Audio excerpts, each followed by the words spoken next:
I really enjoyed watching you live before your game on game day, and you said something that was super interesting.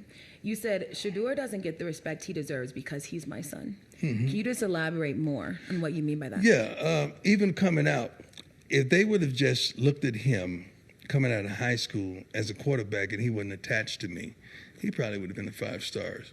Not that stars matter. It matters to kids. It don't matter to coaches. And if they would have looked at him just by his ability and disconnected him from me, even when he was at Jackson, they were like, oh, my God, this kid's mechanics are unbelievable. His completion percentage, I mean, his touchdown to interception ratio is crazy. I mean, he's thrown 70 touchdowns in the last 2 years, and he started every game of his college career. They don't look at that. That's his son. He's giving him a pass. He's giving him that. He's giving him the job at Colorado. He's doing this and not just understanding who he is now that he's on the main stage. Oh, my God, Shedeur is this and that. We've been told you that. Right. And it's upsetting to us and it's upsetting to him because you shouldn't have given him that chip. Now he has that chip on his shoulder. And that Brady-esque, he's going to find something to get mad at every game. And he has that chip on his shoulder. So then, as a dad, before at this point, what was it like for you to maybe feel somewhat responsible for the perception of him? We ride and die together because even when he chose he was going to FAU, and the only reason he was going to FAU was Coach Taggart and that staff, as well as he wanted to start right away.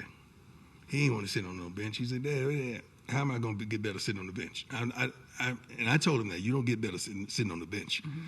So he wanted to start right away because he could have went to any place, Alabama, any place he desired to go, but he wanted to start right away.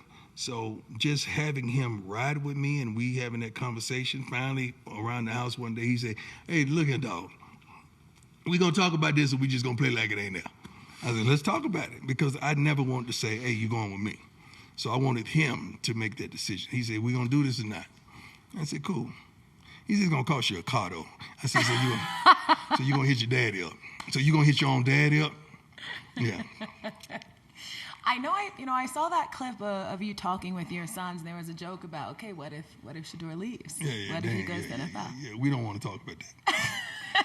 But in this hypothetical world, yeah, it is a hypothetical world. How would you feel if he did say, I want to leave?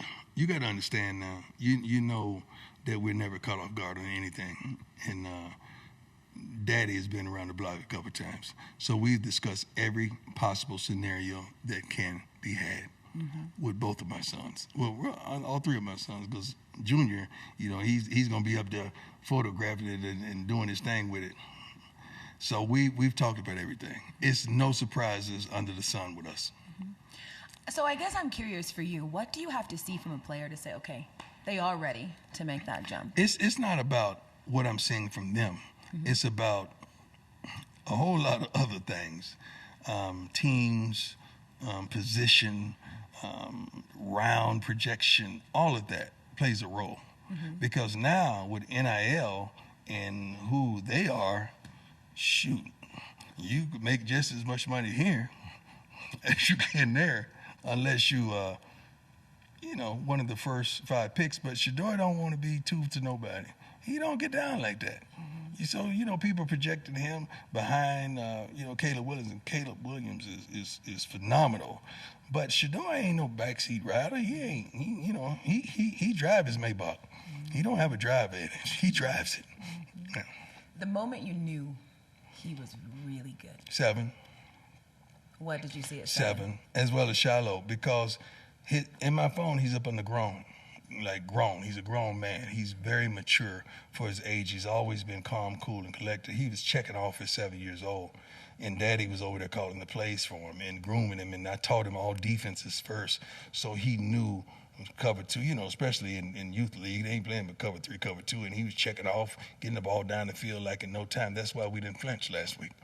That's why up 2-yard line, 98 yards, cool. 40 minute, whatever it was on the clock, cool. He's done that before. We got that. He don't flinch, and he loves those moments. He loves those moments. What was funny was his brother came to me, and Shilo say, in overtime, you know, and he rarely ever calls me dad on the field. He know I don't play that.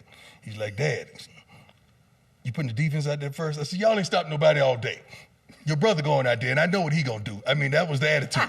That really happened. That really happened. I know what he gonna do because I like to put pressure on people. I don't like people putting the pressure on us. I know he's gonna apply instant pressure, and he did.